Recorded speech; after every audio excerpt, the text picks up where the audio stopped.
প্রিয় দেশবাসী, শিশু কিশোর কিশোরী, তরুণ তরুণী, ছাত্রছাত্রী, বয়স্ক, বৃদ্ধ, নারী পুরুষ সবাইকে আমার সালাম জানাচ্ছি। প্রিয় দেশবাসী, আপনারা জানেন ঐতিহাসিক অভ্যুত্থানের পর এই সরকার যখন দায়িত্ব গ্রহণ করে তখন দেশের অর্থনৈতিক অবস্থা ছিল ভয়াবহ। ভয়ঙ্করভাবে যুদ্ধবিধ্বস্ত দেশের অর্থনীতিও এতটা খারাপ থাকে না যতটা খারাপ করে দিয়েছে 16 বছরের লাগামহীন লুটপাটতন্ত্র। আশার বিষয় হচ্ছে শুধু ব্যাংক নয়, প্রত্যেকটি আর্থিক প্রতিষ্ঠান এখন ঘুরে দাঁড়িয়েছে। জনগণের আমানত এখন নিরাপদ। অর্থনীতির অধিকাংশ সূচক ইতিবাচক ধারায় ফিরে এসছে। আমাদের অর্থনীতির ইতিবাচক ধারা বিদেশি বিনিয়োগকারীদেরকেও আকৃষ্ট করছে। বৈদেশিক মুদ্রার রিজার্ভ শূন্যে নেমে যাওয়ার ভয়ে অতীত সরকার বিদেশি ব্যবসায়ীদের আয় নিজ দেশে নিতে দিচ্ছিল না। আমরা সেটা নিরসন করেছি। বৈদেশিক মুদ্রার রিজার্ভকে ইতিবাচক অবস্থায় নিয়ে আসতে পেরেছি। এই অর্থ বছরে আমরা চেষ্টা করেছি এমন একটি বাজেট দিতে যা সত্যিকার অর্থে জনকল্যাণমুখী হয়। দেশের ইতিহাসে প্রথমবারের মতো একটি বাজেট তার আগের বছরের চেয়ে ছোট হয়েছে। প্রবৃত্তিকেন্দ্রিক ধারণা থেকে সরে এসে আমরা চেষ্টা করেছি সামগ্রিক উন্নয়নের ধারণায় জোর দিতে। এই বাজেট প্রথাগত ভৌত অবকাঠামো তৈরির খতিয়ান নয়। এই বাজেটে প্রাধান্য দেওয়া হয়েছে মানুষকে। নজরদারি বৃদ্ধির ফলে রপ্তানি আয় বেড়েছে। অর্থনীতির দুঃসময়ে আমাদের প্রবাসী ভাই বোনেরা রেমিটেন্স যোদ্ধা হিসেবে এগিয়ে এসছেন, যার ফলে রেমিটেন্স প্রবাহ উল্লেখযোগ্যভাবে বৃদ্ধি পেয়েছে। আমি জাতির পক্ষ থেকে সকল রেমিটেন্স যোদ্ধাকে কৃতজ্ঞতা জানাচ্ছি।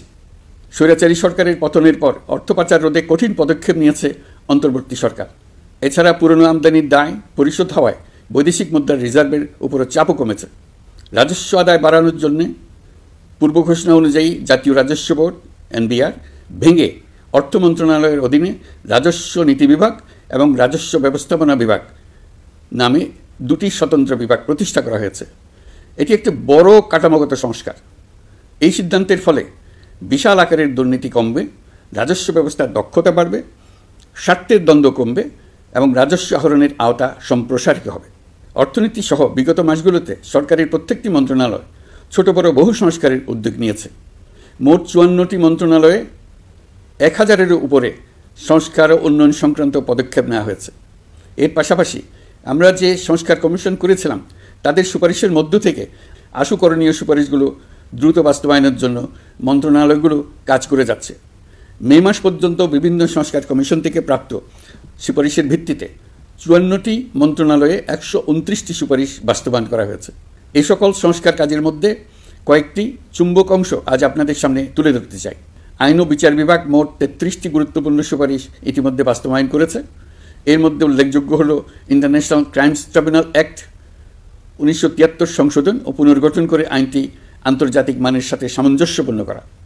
বিচার বিভাগীয় সংস্কার কমিশনের প্রস্তাব অনুযায়ী সুপ্রিম কোর্ট বিচারক নিয়োগ অধ্যাদেশ 2025 প্রণয়ন ও জারি করা হয়েছে।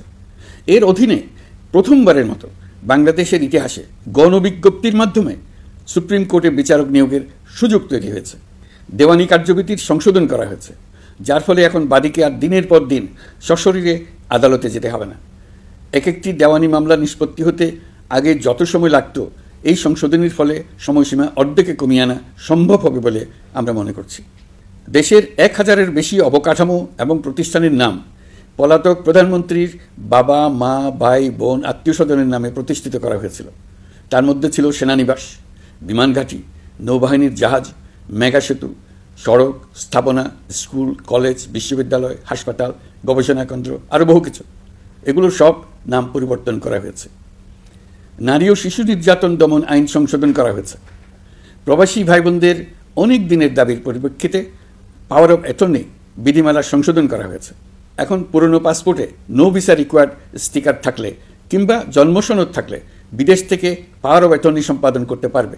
আগামী 2 মাসের মধ্যে আইনগত সহায়তা কার্যক্রম ব্যাপকভাবে বিস্তার করা হবে।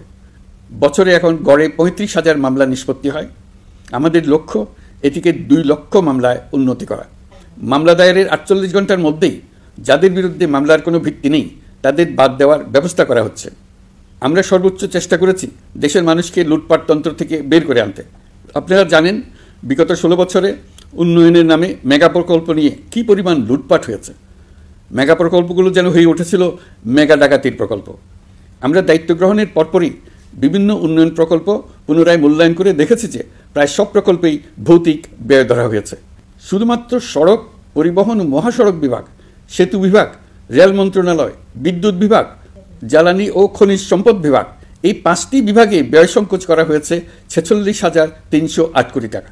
এই টাকা দিয়ে জ্বালানি খাতে সমস্ত বকেয়া মিটিয়ে দিয়ে বকেয়ার পরিমাণ শূন্যে নামিয়ে আনা হয়েছে। বৈদেশিক ঋণ পরিশোধ করে সব ধরনের ঋণের ফাঁদ থেকে বেরিয়ে আসা আমাদের অগ্রাধিকার। দেশে বিনিয়োগ বাড়ানো ও নতুন কর্মসংস্থান তৈরিতে আমাদের গুরুত্ব দিতেই হবে। তা না হলে এদেশকে আমরা যে স্থানে নিয়ে যেতে চাই সেখানে নিয়ে যাওয়া সম্ভব হবে না। বিনিয়োগ ও কর্মসংস্থানের ব্যাপারে রাজনৈতিক দল ও জনগণ আমাদের সর্বাত্মক সমর্থন করছেন। সকলের মধ্যে ব্যাপক আগ্রহ, কৌতূহল আমাদের অনুপ্রেরণা যোগাচ্ছে। সংশ্লিষ্টদের সঙ্গে আলোচনা করে বিনিয়োগ পরিবেশ উন্নত করতে 30টি মূল সংস্কার কাজকে অগ্রাধিকার দেওয়া হয়েছে এবং ইতিমধ্যে 18টি সুপারিশ বাস্তবায়ন করা হয়েছে। বিনিয়োগ বান্ধব পরিবেশ গড়ে তুলতে এবং দেশি বিদেশি শিল্প প্রতিষ্ঠানের মধ্যে সংযোগ সৃষ্টি করতে আমরা সর্বোচ্চ চেষ্টা করে যাচ্ছি। গত অক্টোবর হতে মার্চ পর্যন্ত নেট বিদেশি বিনিয়োগ এসছে মোট 756 মিলিয়ন মার্কিন ডলার, অর্থাৎ প্রায় 9,247 কোটি টাকা। বাংলাদেশ ইনভেস্টমেন্ট সামিট 2025-এ নির্দিষ্ট খাতভিত্তিক সেশনের মাধ্যমে ব্যবসায়ী চেম্বার, ব্যাংক ও বেসরকারি খাতের অন্যান্য অংশীদারদের মধ্যে আলোচনা হয়েছে। ইনভেস্টমেন্ট সামিটে বিদেশি বিনিয়োগকারীরা ও রাজনৈতিক দলগুলোর মধ্যেও আলোচনার জন্য আলাদা ব্যবস্থা রাখা হয়েছিল, যাতে করে পরবর্তীতে যে দলই ক্ষমতায় আসুক না কেন তারা যেন বিনিয়োগ বান্ধব বাংলাদেশ গড়তে নিজেদের প্রতিশ্রুতির কথা জানাতে পারেন। সম্প্রতি চীনের বাণিজ্যমন্ত্রী চীনের 100টি কোম্পানির প্রায় 150 বিনিয়োগকারী ও ব্যবসায়ী নিয়ে বাংলাদেশে এসছেন। আমরা আশা করছি খুব দ্রুতই বড় আকারের বিদেশি বিনিয়োগ দেখতে পাব। সম্প্রতি আমি চীন, কাতার, জাপান সহ কয়েকটি দেশ সফর করেছি। এসব সফরেও বিভিন্ন বৈঠকে বাংলাদেশের অর্থনৈতিক সম্ভাবনা অগ্রগতির কথা তুলে ধরেছে। দ্বিপাক্ষিক বাণিজ্য বিনিয়োগের বিষয়ে ফলপ্রসূ আলোচনা হয়েছে। আরও বেশি সংখ্যক বাংলাদেশি যাতে বিদেশে কর্মসংস্থানের সুযোগ পায় সে চেষ্টা করেছি। বাংলাদেশে কাতারি বিনিয়োগকারীদের জন্য একটি বিশেষ অর্থনৈতিক অঞ্চল গড়ে তোলার বিষয়ে আমাদের মধ্যে আলোচনা হয়েছে। বাংলাদেশের লাখো লাখো ছেলেমেয়েরা মাদ্রাসায় পড়াশোনা করে, তাদের জন্য প্রযুক্তি শিক্ষা ও বিদেশি ভাষা শিক্ষা চালু করতে আমরা কাতার চ্যারিটির সাহায্য চেয়েছি। গত মাসে আমি জাপান সফরে গিয়েছিলাম। এই সফরে জাপানের প্রধানমন্ত্রী বাংলাদেশকে বাজেট সহায়তা ও রেলপথ উন্নয়নের জন্য $1 বিলিয়ন মার্কিন ডলারের ঋণ ঘোষণা করেছেন। দ্বিপাক্ষিক 3টি চুক্তিপত্র বিনিময় হয়েছে। এই সফরে দুই দেশের মধ্যে অর্থনৈতিক বিনিয়োগ ও অন্যান্য সহযোগিতার ক্ষেত্রে 6টি সমঝোতা স্মারক অর্থাৎ MOU স্বাক্ষর হয়েছে। বাংলাদেশের কর্মশক্তির দক্ষতা বৃদ্ধি এবং জাপানে তাদের কর্মসংস্থান সহজতর করার লক্ষ্যে জাপানের সঙ্গে আমরা 2টি সমঝোতা স্মারকে স্বাক্ষর করেছি। জাপানের শ্রমিক সংকট রয়েছে।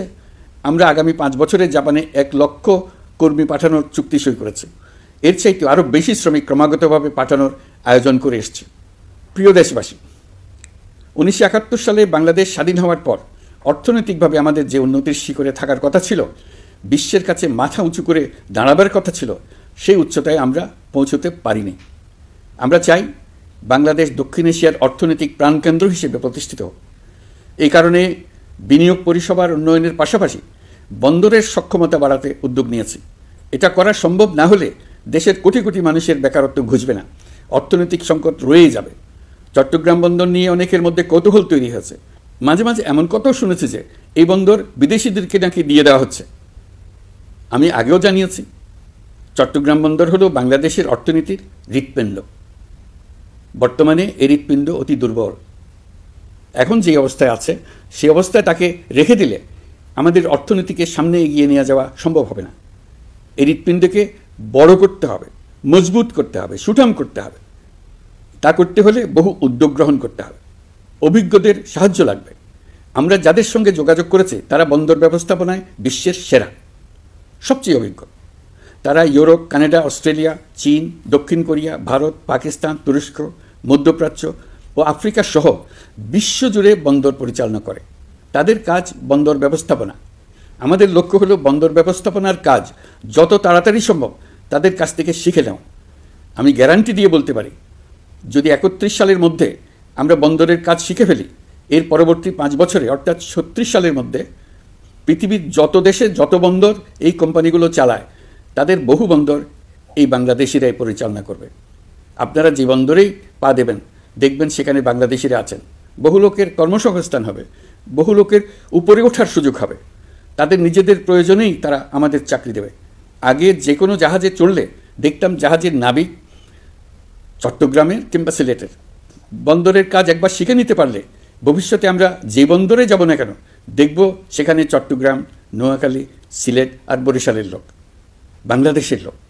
আমাদের বন্দর যদি আধুনিক হয় তা শুধু বাংলাদেশের অর্থনীতিতেই ভূমিকা রাখবে না, বরং আমরা নেপাল, ভুটান সহ পার্শ্ববর্তী সকল দেশের অর্থনীতিতে ইতিবাচক ভূমিকা রাখতে সক্ষম হব।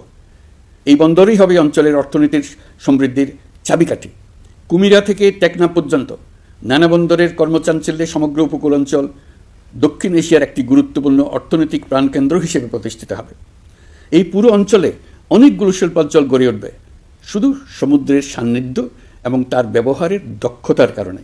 তার সঙ্গে গড়ে উঠবে আরেকটি নতুন শিল্প, আধুনিক পদ্ধতিতে সমুদ্রে মাছ পালন, আহরণ ও প্রক্রিয়াজাতকরণের শিল্প। এটি আরেকটি নতুন জগৎ সৃষ্টি করবে। এই ব্যাপারে আমরা আমাদের বন্ধু দেশগুলোর সঙ্গে আলোচনা শুরু করেছি এবং তারা উৎসাহ সহকারে সাড়া দিয়েছেন। বন্দর ব্যবস্থাপনার জন্য আমরা যাদেরকে আনছি তারা পৃথিবীর যেসব দেশে কাজ করে সেসব কোনো দেশেরই সার্বভৌমত্ব, জাতীয় নিরাপত্তা হুমকির মুখে পড়েনি। আমি দেশবাসীর প্রতি আহ্বান জানাই, আপনারা নিজেদেরকে ভিত্তিহীন বিরোধিতা এবং অপপ্রচারের শিকার হতে দেবেন না। অন্তর্বর্তীকালীন সরকারের বন্দর ব্যবস্থাপনার উদ্যোগে আপনাদের দৃঢ় সমর্থন অব্যাহত রাখুন। যারা বিরোধিতা করছে তাদের প্রতিহত করুন। আপনারা জানেন আমাদের দেশে এখন 12 লক্ষ রোহিঙ্গা বসবাস করছে। প্রায় 1 লাখ রোহিঙ্গা এসছে 2023 সাল থেকে 2024 সালের সেপ্টেম্বর সময়কালে, যখন রাখাইন রাজ্যে ব্যাপক যুদ্ধাবস্থা বিরাজ করছিল। সেখানে চলমান সংঘাত ও মানবিক পরিস্থিতির কারণে এখনও অনেকে আসতে চেষ্টা করছেন। রোহিঙ্গাদের বাংলাদেশে আসা বন্ধ করতে এবং যারা ইতিমধ্যে বাংলাদেশে অবস্থান করছেন তাদের প্রত্যাবাসনের জন্য আমরা উদ্যোগ নিয়েছি। আমরা যখন দায়িত্ব গ্রহণ করেছিলাম তখন রোহিঙ্গা ইস্যুটিকে প্রায় মৃত অবস্থায় পেয়েছিলাম। আন্তর্জাতিক এজেন্ডা থেকে ইস্যুটি ঝরে পড়েছিল। সেই অবস্থা থেকে আমরা ইস্যুটিকে বিশ্ববাসীর দৃষ্টির সম্মুখভাবে নিয়ে আসতে পেরেছি। আমি গত বছর সেপ্টেম্বর মাসে জাতিসংঘ সাধারণ পরিষদে রোহিঙ্গা বিষয়ক একটি আন্তর্জাতিক সম্মেলন অনুষ্ঠানের আহ্বান জানিয়েছিলাম। আপনারা জেনে খুশি হবেন, জাতিসংঘের সকল সদস্য রাষ্ট্র এই বিষয়ে একমত হয়েছেন এবং তারা একটি উচ্চ পর্যায়ের আন্তর্জাতিক সম্মেলন আয়োজনের সিদ্ধান্ত নিয়েছে। এই বছর সেপ্টেম্বর মাসে যুক্তরাষ্ট্রের নিউ ইয়র্কে এই সম্মেলনটি অনুষ্ঠিত হবে। একই সাথে রোহিঙ্গাদের প্রত্যাবাসনের জন্য আমরা আন্তর্জাতিক জনমত গঠন করতে পেরেছি। গত মার্চ মাসে বাংলাদেশ সফরে এসে জাতিসংঘের মহাসচিব অ্যান্টোনিও গুতেরেস পরিষ্কারভাবে ঘোষণা করেছেন যে মিয়ানমারের প্রত্যাবাসনই রোহিঙ্গা সমস্যার একমাত্র সমাধান। প্রত্যাবাসনের বিষয়ে আরেকটি বড় অগ্রগতি হচ্ছে মিয়ানমার সরকার কর্তৃক প্রত্যাবাসনযোগ্য রোহিঙ্গাদের সর্বপ্রথম তালিকা ঘোষণা। গত এপ্রিল মাসে ব্যাংককে বিমস্টেক সম্মেলনের সাইডলাইনে আলোচনার সময় মিয়ানমার সরকার প্রথমবারের মতো 1,80,000 রোহিঙ্গা প্রত্যাবাসনযোগ্য বলে ঘোষণা করেছে। রোহিঙ্গাদের প্রত্যাবাসনে ও আমাদের সীমান্তের নিরাপত্তা নিশ্চিত করতে মিয়ানমারের সরকার সহ সেখানকার বিদ্রোহী গোষ্ঠীর সাথে আনুষ্ঠানিক ও অনানুষ্ঠানিক যোগাযোগ রাখা হচ্ছে। আমরা যত দেশেই সফর করেছি সব দেশেই রোহিঙ্গা সংকট মোকাবেলায় রাষ্ট্রীয় নেতা ও সরকারের প্রতিনিধিদের সঙ্গে আলোচনা করেছি, তাদের সহযোগিতা চেয়েছে। তারাও ইতিবাচকভাবে আমাদের আহ্বানে সাড়া দিয়েছেন। জাতিসংঘের মহাসচিব গত মার্চ মাসে ঢাকা সফরকালে রাখাইন রাজ্যে মানবিক বিপর্যয়ের মোকাবেলার জন্য একটি ত্রাণ চ্যানেলের প্রস্তাব করেছিলেন। তিনি বলেছিলেন এই প্রস্তাবটি রোহিঙ্গাদের প্রত্যাবাসনে সহায়ক হবে। বিষয়টি প্রস্তাব পর্যায়ে রয়ে গেছে। আমরা লক্ষ্য করেছি রাখাইনের জন্য বাংলাদেশ করিডোর দিয়ে দিয়েছে বলে একটা অপপ্রচার চালানো হচ্ছে। আমি সুস্পষ্টভাবে বলছি এটা সর্বৈব মিথ্যা। এটা ছিলে কান নিয়ে যাওয়ার গল্প। যারা অসত্য কল্পকাহিনী বানিয়ে বাংলাদেশের মানুষকে ক্রমাগত বিভ্রান্ত করে অশান্তি সৃষ্টিতে নিয়োজিত, এটা তাদেরই শিল্পকর্ম। আপনারা এ বিষয়ে হুঁশিয়ার থাকবেন, কোনোভাবেই বিভ্রান্ত হবেন না।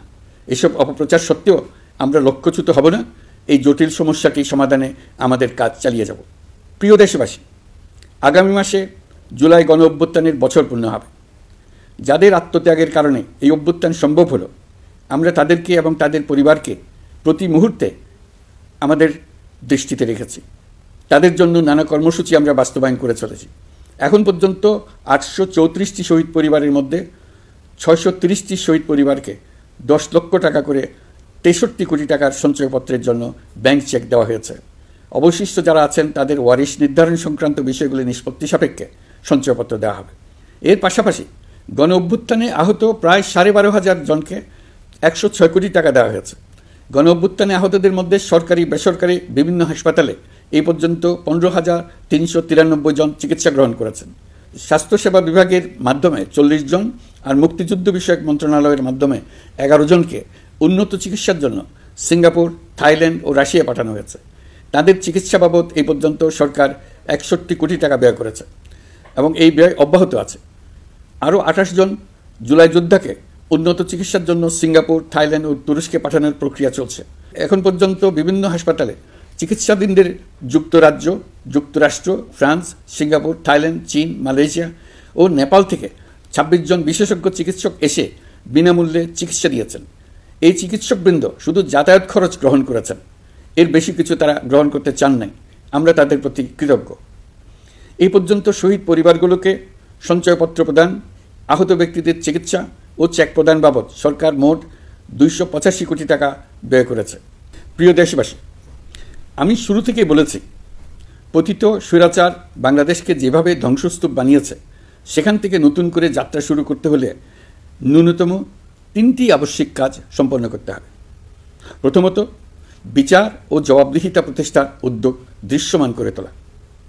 দ্বিতীয়ত, রাষ্ট্রের গণতান্ত্রিক পুনর্গঠন ও প্রাতিষ্ঠানিক কাঠামোর সংস্কার সাধনে প্রয়োজনীয় ঐক্যমত ও পথনকশা তৈরি করা।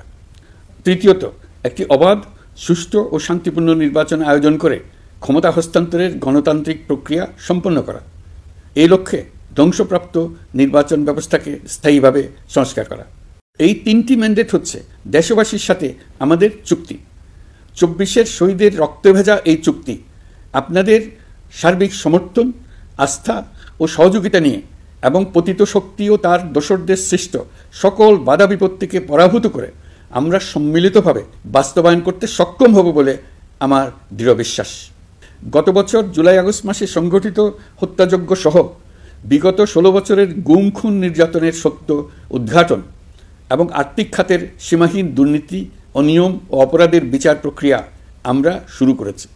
মানবতাবিরোধী অপরাধের বিচারের জন্য আন্তর্জাতিক অপরাধ ট্রাইব্যুনাল গঠনের পর প্রসিকিউশন টিম গঠন ও তদন্ত কর্মকর্তা নিয়োগের পাশাপাশি বিচারিক কার্যক্রম পরিচালনা প্রক্রিয়াধীন ছিল।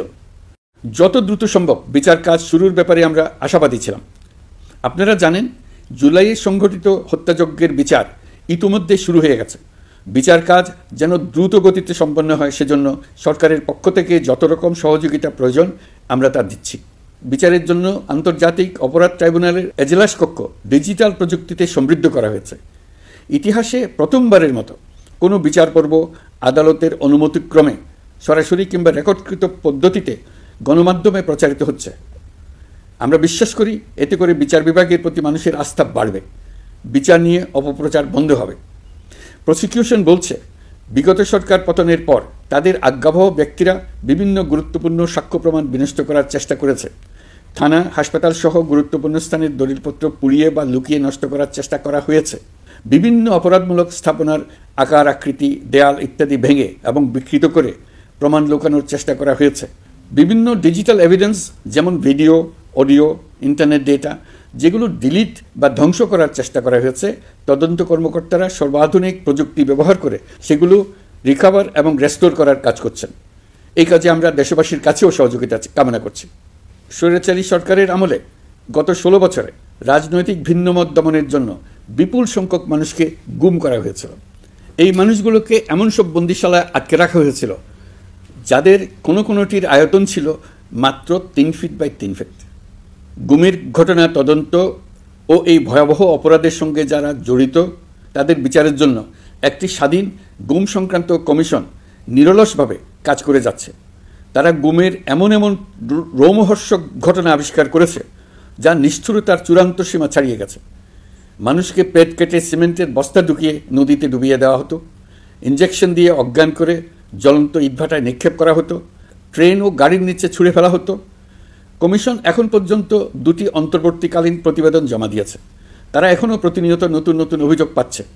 ইতিমধ্যে গুমের তদন্ত কার্যক্রমের জন্য ঢাকা শহরের 3টি, চাঁপাইনবাবগঞ্জ ও বগুড়া জেলায় 3টি গুমের কেন্দ্র পরিদর্শন ও সাক্ষ্য গ্রহণ করা হয়েছে। তদন্ত কাজে মানুষের সম্পৃক্ততা বাড়াতে বিশ্ববিদ্যালয় মাদ্রাসা পর্যায়ে গণশুনানি গ্রহণ করা হয়েছে। মোট ৮ শতাধিক শিক্ষার্থী, শিক্ষক, সাধারণ মানুষ গণশুনানিতে অংশ নিয়েছেন। গুম সংক্রান্ত বেশ কিছু অভিযোগ ইতিমধ্যে আন্তর্জাতিক অপরাধ ট্রাইব্যুনালের তদন্ত সংস্থার কাছে জমা হয়েছে। এছাড়াও এই সংক্রান্ত একটা আইন প্রণয়নের কাজ প্রায় শেষ পর্যায়ে আছে। অল্প কিছুদিনের মধ্যেই এটি চূড়ান্ত হবে বলে আশা করছি। গত ১৬ বছর ধরে এদেশের প্রতিটি স্তরে অপরাধ, অনিয়ম, দুর্নীতির ভাইরাস ছড়িয়ে পড়েছিল। এই রোগাক্রান্ত রাষ্ট্র ব্যবস্থাকে রোগমুক্ত করে জনগণের কল্যাণমুখী করতে হলে আমাদের রাজনৈতিক দলগুলোর সক্রিয় অংশগ্রহণ জরুরি। আমরা দায়িত্ব নেবার পর থেকেই রাজনৈতিক দলগুলোর সাথে নিয়মিত যোগাযোগ রেখেছি। বিভিন্ন ইস্যুতে রাজনৈতিক নেতাদের সঙ্গে আলাদা এবং একত্রিতভাবে বৈঠক করেছি। সর্বশেষ গত মাসের শেষ সপ্তাহেও বিভিন্ন রাজনৈতিক দলের নেতৃবৃন্দের সঙ্গে আমি বৈঠক করেছি এবং চলতি সপ্তাহে জাতীয় ঐক্যমত্য কমিশনের দ্বিতীয় পর্বের আলোচনা শুরু করেছি। সরকার পরিচালনায় তারা তাদের গুরুত্বপূর্ণ মতামত তুলে ধরেছেন। রাজনৈতিক দলগুলো শুরু থেকে আমাদের সাথে সহযোগিতা করে আসছেন এবং সবসময় তারা সহযোগিতা অব্যাহত রাখার প্রতিশ্রুতি দিয়েছেন। প্রিয় দেশবাসী, আপনাদের নিশ্চয় মনে আছে জুলাই গণঅভ্যুত্থানের নেতৃত্ব অংশ নেওয়া শিক্ষার্থীরা একটি জুলাই ঘোষণাপত্র দেওয়ার কথা জানিয়েছিল। তারা আমাকেও সেখানে আমন্ত্রণ জানায়। আমি বলেছিলাম দেশের সকল রাজনৈতিক ব্যক্তিবর্গ, নাগরিক সমাজের প্রতিনিধি সহ অন্যদের সঙ্গে নিয়ে সকলে মিলে এই ঘোষণাপত্র দেওয়া ভালো হবে। এর পাশাপাশি আগামী জুলাই মাসেই সকল রাজনৈতিক দলের ঐকমত্যের ভিত্তিতে একটি জুলাই সনদ প্রস্তুত করে আমরা জাতির সামনে উপস্থাপন করতে পারব বলে আশা করছি। এই জুলাই সনদ হলো একটি প্রতিশ্রুতি। একটি জনকল্যাণমুখী রাষ্ট্র নির্মাণের জন্য সংস্কার কমিশন যে প্রস্তাবগুলো দিয়েছে সেগুলোর মধ্য থেকে রাজনৈতিক দলগুলো যে কয়টিতে একমত হয়েছে তার তালিকা থাকবে এই সনদে। জুলাই সনদে স্বাক্ষর করে তারা জাতির কাছে সেগুলো বাস্তবায়নের অঙ্গীকার করবে। জুলাই সনদ অনুযায়ী আশু করণীয় সংস্কার কাজগুলো আমরা বাস্তবায়ন করতে প্রতিজ্ঞাবদ্ধ। বাকি অংশের বেশ কিছু কাজও আমরা শুরু করে যেতে চাই। আশা করি অবশিষ্ট অংশ পরবর্তীতে নির্বাচিত সরকারের মাধ্যমে বাস্তবায়ন অব্যাহত থাকবে। প্রাতিষ্ঠানিক সংস্কারের দৃঢ় প্রতিশ্রুতি বাস্তবায়নে আমাদেরকে দৃঢ়ভাবে এবং ঐক্যবদ্ধভাবে এগিয়ে যেতে হবে। এর কোনো বিকল্প নেই। এর বাস্তবায়নের মাধ্যমে পুরো বিশ্বের কাছে দেশের নতুন ঐক্যবদ্ধ ভাবমূর্তি তুলে ধরা যাবে। বিশ্বব্যাপী সবার কাছে জাতি হিসেবে বাংলাদেশের শক্তি সম্পর্কে স্পষ্ট ধারণা তৈরি হবে। ঐকমত্য কমিশন গঠন করা আমাদের একটি দুঃসাহসিক উদ্যোগ ছিল। অন্য কোনো দেশে এমন কোনো নজির নেই। এর মাধ্যমে আমরা জাতি হিসেবে রাজনৈতিক গভীরতার সন্ধান পেয়েছি। রাজনৈতিক ঐক্যে পৌঁছার জন্য ঐকমত্য কমিশনের সঙ্গে সকল দলের দলগত প্রস্তুতি, ঘণ্টার পর ঘণ্টা কমিশনের সঙ্গে ঐকান্তিক আলোচনা, জাতীয় লাইভ টেলিভিশনের সামনে সকল দলের ঐকমত্যে পৌঁছার একান্ত প্রয়াস আমাদের রাজনৈতিক ইতিহাসে স্মরণীয় হয়ে থাকবে। এই কমিশনের চেয়ারম্যান হিসেবে আমি সকল রাজনৈতিক দলের কাছে তাদের সীমাহীন ধৈর্য এবং কমিশনের প্রতি তাদের সহযোগিতা এবং সৌজন্য প্রকাশের জন্য জাতির পক্ষ থেকে ধন্যবাদ জানাচ্ছি। আশা করি আমাদের অসমাপ্ত কাজ সমাপ্ত করে শিগগিরই পূর্ণাঙ্গ জুলাই সনদ তৈরি করে জাতির জন্য একটা নতুন পথ নির্দেশনা রেখে যেতে পারব। এই কমিশনের অভিজ্ঞতার মাধ্যমে দেশের যে নতুন রাজনৈতিক সংস্কৃতি গড়ে ওঠার সম্ভাবনা দেখা দিয়েছে, আগামী নির্বাচনের মাধ্যমে যদি সেটা বিকাশমানভাবে স্থায়ী রূপ দিতে পারি তাহলে আমরা ভবিষ্যতের সকল রাজনৈতিক সংকট মোকাবেলা করতে সক্ষম হব। সকল প্রস্তুতি সমাপ্ত করে দেশের সকল মানুষের, কিশোর কিশোরী, তরুণ তরুণী, ছাত্রছাত্রী, কৃষক, জেলে, গৃহিণী, দিনমজুর, শ্রমিক, ব্যবসায়ী, পেশাজীবী, শিল্পী সবাই মিলে চেষ্টা করে একটা সুন্দর নিখুঁত নির্বাচন আয়োজন করে নতুন বাংলাদেশের দৃঢ় ভিত্তি রচনা করব। প্রিয় দেশবাসী, আমি জানি আগামী জাতীয় নির্বাচন কখন হবে সে বিষয়ে সিদ্ধান্ত জানার জন্য রাজনৈতিক দল ও জনগণের মধ্যে বিপুল আগ্রহ রয়েছে। আমি বারবার বলেছি এই নির্বাচন ডিসেম্বর থেকে আগামী বছরের জুনের মধ্যে অনুষ্ঠিত হবে। এই সময়ের মধ্যে দেশের নির্বাচন উপযোগী পরিবেশ সৃষ্টির জন্য যা যা করা দরকার সরকার তাই করছে। এখানে মনে রাখা জরুরি, বাংলাদেশ স্বাধীনতার পর থেকে যতবার গভীর সংকটে নিমজ্জিত হয়েছে তার সবগুলোরই প্রধান কারণ ছিল ত্রুটিপূর্ণ নির্বাচন।